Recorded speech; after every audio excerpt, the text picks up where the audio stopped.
Ladies and gentlemen, welcome to the Players NIL Industry Insider Podcast. And doing something today that I've never done before. I put out on LinkedIn that I'd like to meet people and talk to people in the industry and learn from their perspective what NIL looks like, name, image, and likeness.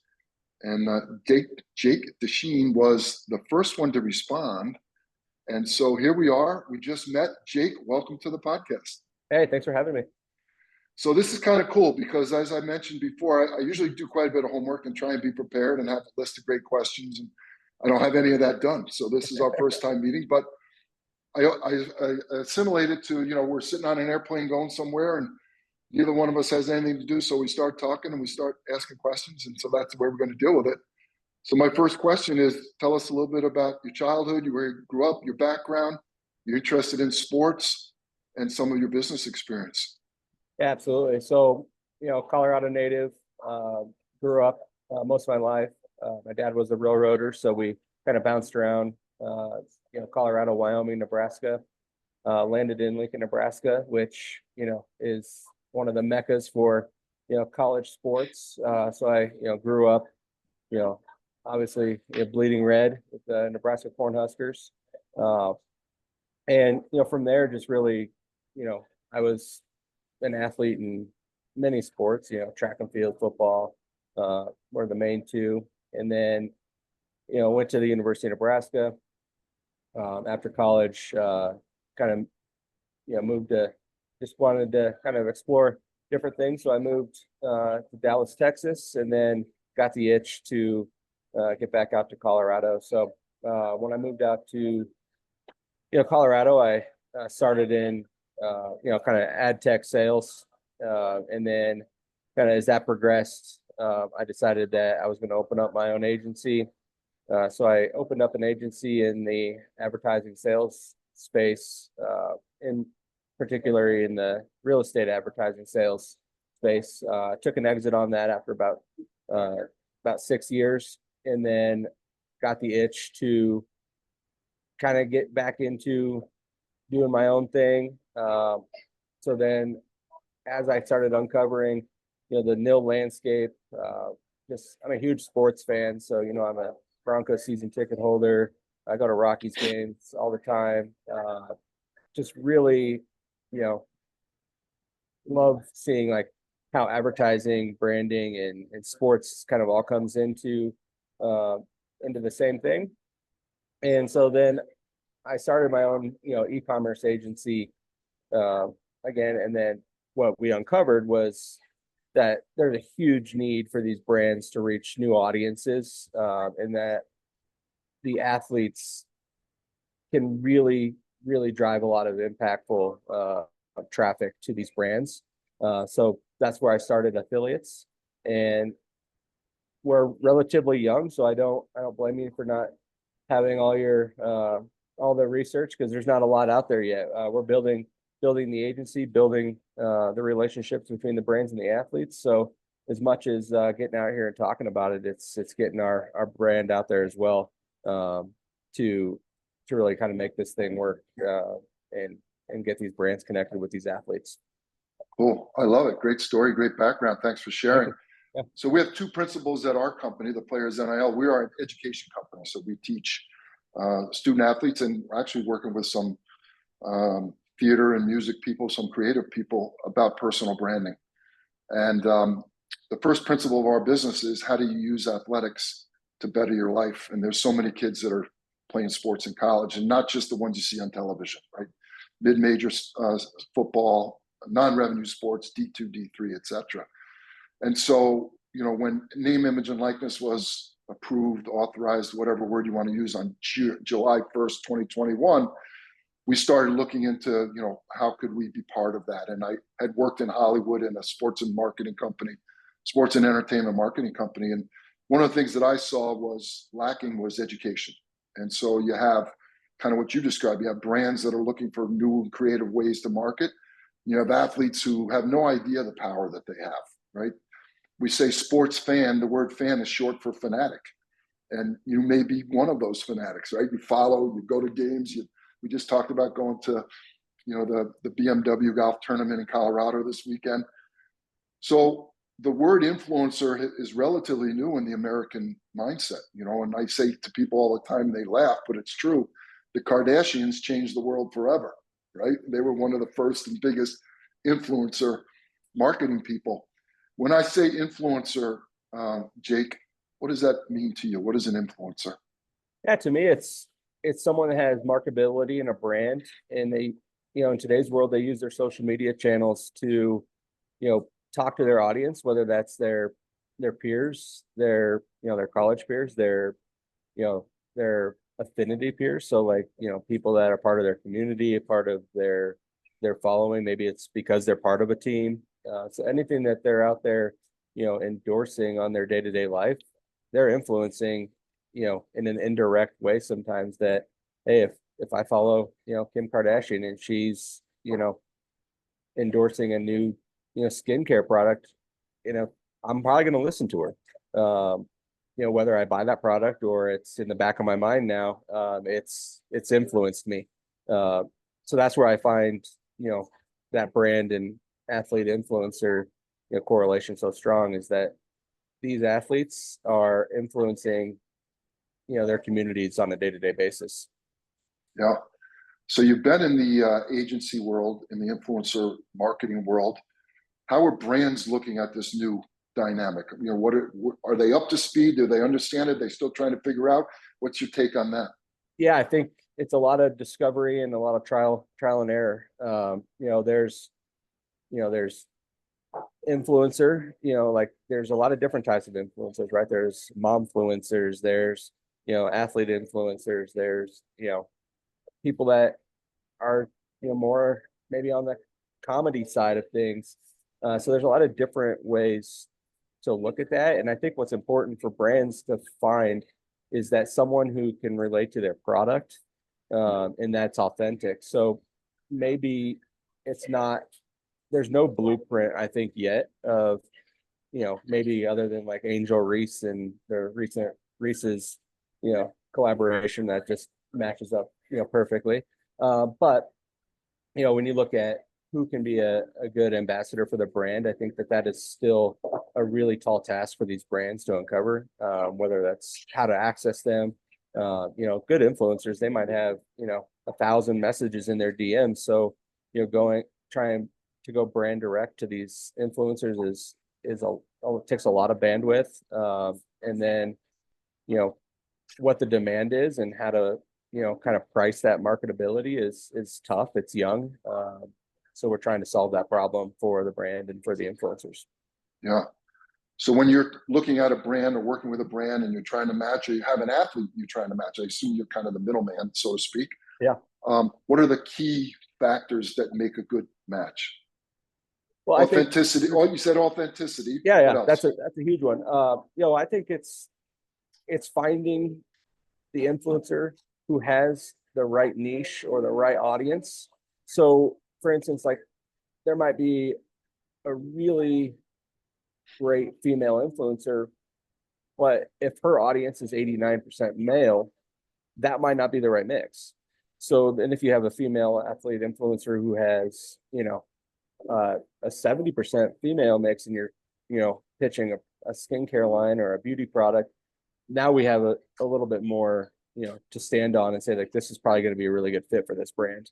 So I think it's authenticity in the content and then being a brand fit for that. And then there's, other areas, whether they're, a Florida athlete and they're trying to push, Florida sales, or if they're, maybe they're playing in Louisiana, but they're from New York and you're trying to reach a New York audience. There's a lot of different ways to think about that. But I think, when you look at, new audiences for these brands, that's what they're trying to tap into. And I think there's a lot of legs there. Yeah, I think those are good words of advice. So at Athiliates, are you helping to write the campaigns also? Are you working on the creative? So no, the creative, well, we provide guidelines. So there's kind of two buckets that falls in. Sometimes the brands have their brand guidelines. They have their, their wish list of what type of content, whether that's unboxing videos or, reviews and different things of the like. And then there's let the creators be creators, right? Let the let the athletes, reach their audience in a way that's, again, truly authentic and creative, and go from there. So I think it's a blend. I mean, there's no, true 100%, way that this is going to work. I think you have to let it all kind of just meld together and become like a really good ecosystem. But we'll definitely help in the assistance of that discovery, and then giving them ideas and stuff like that, and kind of making sure the brands have all the assets provided and the products provided and stuff like that they want to get out there. So yeah, it's a lot to unpack, but there's, I always say let creators do what they're going to do, and sometimes you'll uncover some really cool content. Yeah, yeah. I don't have a creative bone in my body, but I'm good at logistics, right? So you give me you give me the roadmap, and I can drive the car and get you there, kind of thing, right? Let's go to flip the other side. Talk about athletes or young influencers, even. What are some of the challenges that you come up with, or that you've identified, and how are you addressing it? I think when you look at, the 98-99% of the athletes, is they don't necessarily know how to get in contact with the brands. So what we've done there is we've partnered with some really, great brands, some brands with a lot of notoriety, some brands that are up and coming, they're being innovative in the way that they're going to reach their audience. So we've really become that, I guess, that matchmaker in a sense of saying, hey, we have the brand deals, and, apply to our, our deals, and we'll make those connections. And I think that's a way that a lot of the, those mid-tier athletes that have, really specific audiences can, not only build their brand, but then, monetize it. So. Yeah. And I think you mentioned that you're using some of the traditional NIL marketplaces to connect with these athletes. How's that working out for you? It's great. It kind of, cuts down on the time and the logistics and all of the, the funkiness that can come between, like, signing a contract, or, making sure that deliverables are there. So quality assurance on the content, making sure that, they've done what they're going to do so that they can get paid out on it, and all that type of stuff. So the marketplaces really not only serve as a discovery tool, but then also, they just, they make sure that, it's all airtight. I think it's the biggest thing. So. Yeah. Yeah. What are the mistakes that the influencers, what are young people, what mistakes are you seeing? What advice can we give our audience? Yeah. A funny thing. Jordan Spieth just walked in right behind me. So yeah, he's got a cast. Talk about influencers. Yeah. But I think, look, so I'll just interject there, because I'm a huge golf fan as well. So to me, I'm a huge Jordan Spieth fan. I've watched him play in person many, many times. And he's going through a rough time right now. And I think he's probably going to have surgery on his wrist, is what he announced last weekend. And, one of the things about his authenticity is he's been transparent about his struggles on the course. He's been loyal to his caddy. He's been loyal to his fan base. And you see, he's still doing AT&T commercials. So to me, he's a great example, of a guy that maybe his success on the course got him notoriety 10 years ago, but he's had a rough stretch. But his personality and his authenticity comes through, and people relate to that. Not everyone's perfect, right? Not everyone's great every day. And he's a great influencer now, and people follow him. He's a fan favorite. Don't you agree? Oh, absolutely. Yeah. I mean, I think, he had that great stretch, kind of made his mark in his name. And then obviously, with injuries and stuff like that, I mean, it's, and then there's we call it off the court stuff, off the field stuff, like that, I think is equally as important. So one thing that we've seen is, like, when athletes have these struggles, I mean, that is content in its own right, but it's also, it's important to look at that from a brand safety standpoint. So, whether it's, someone getting a DUI or something, like, we have to think about all that stuff, because it is going to be posted on social and all of that. So, while there's, consistency of people that have a great brand, sometimes you get these other other influences that are indirect as well. So, I mean, there's, it's a complex world, but I think, at the end of the day, it's because of that real affinity and that, he says fanatic, like people follow these people all day, every day. They know what, like you said, like you knew that he was having surgery, like, these things because you follow them. So I think it's really important to understand their true impact. Yeah, great story. So in today's college world, we have a divide between the haves and the have-nots. This is my theory. And the haves are the 2%ers. We'll call them generously the 2% of college athletes. Obviously, it's big-time football, men's basketball, and to a large degree, women's basketball are the major sports that are being funded by what we call donors on steroids or collectives, right? And the new donor model is changing potentially with the NCAA legislation, federal legislation actually overriding some of the NCAA rules. So you have the 2% and you have the 98%. I am normally focused on the 98%, which it sounds like you might be as well. But let's talk about the 2%. These are the gals and the guys that are being paid to run fast and jump high. They typically are not being paid to be an influencer. They're being paid, we're not supposed to say it, but it's a pay-for-play model, right? Yep. Are you working with any collectives? Are you working with any schools that are trying to work with the 2%? We haven't really dove into that, again, because we utilize the marketplaces. So they're kind of like those 2% are in there. But the demand is like, they demand a lot more, right? And so that what we've seen just in a very performance driven marketing standpoint is that someone with 1 million followers doesn't have the same engagement rate that someone does with 5,000 to 10,000 followers. So right. We really, I mean, much like yourself, we focus on that 98% because there's more engagement, there's more opportunity there to cast a wider net for these brands rather than saying, hey, here, QB1, be our spokesperson, where there's still value in that immediately. But yeah, I mean, most of these athletes are going to stand to make more in college than they will in the next level. So if we can be a catalyst in that, we think there's an important reach for us there. Yeah. I'm a little disappointed that we've gotten there with NIL. I was hoping that we'd be able to change lives for the long haul, right? We say NIL is not a 4-year thing, it's a 40-year thing. And I think for the 98%, that's true because they're probably not going to go on to play professional sports. Right. And the life skills that they learn, the entrepreneurial skills, the marketing skills, the connection, the communication, the storytelling is what we teach. And I think you're advocating that as well. So we're very much aligned in that.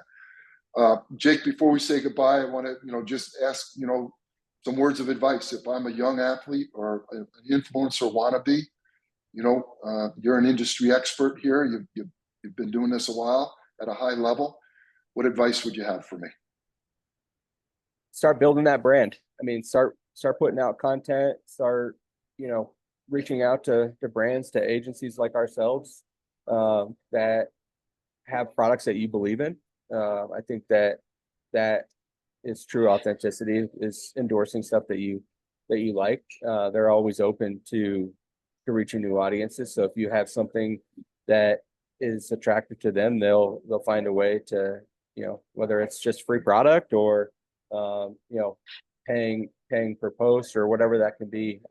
But it's kind of a leapfrog scenario. You start endorsing one brand, you're building your brand up. If if a competitor of that brand sees that someone was really effective in that, then you're going to get more deals. So it's, if you can get that, ball rolling, then I think there's, money to be made for these athletes. And then, obviously with, the transfer portal, I mean, like, you don't have to be tied to one team. You can be, if you move on, your brand is your brand. So just keep building that. And from the brand side, there's so much opportunity in the athlete space.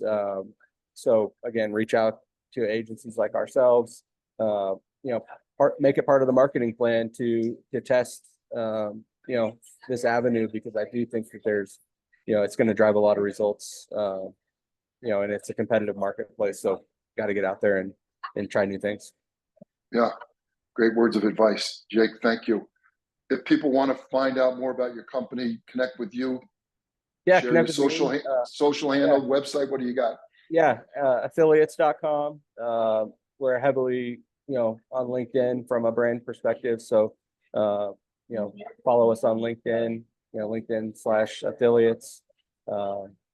Yeah, I mean, hopefully we're on, more podcasts and stuff like that to, find out what we're all about. But yeah, we welcome all comers to kind of explore this new landscape. Yeah, well, I think this has worked out great for my first time with a blind date, as they say on the podcast. That's fun. It's fun. Yeah, but it's interesting. Look, and I think all boats rise. I think, as we all learn and we grow and we figure this out together, the cream's going to rise to the top. And I'm excited about what you're doing because it sounds like it's really, for the 98%, which I'm focused on, and creating real value, long-term value that they can leverage for a long period of time into the future. So I want to thank you for being on the podcast and being the first to sign up, and we wish you nothing but the success and a great weekend of fishing in the Colorado mountains. All right. Thank you. Yeah. Thanks for having me, and love to tune into the podcast and hear all the stuff going on. Great.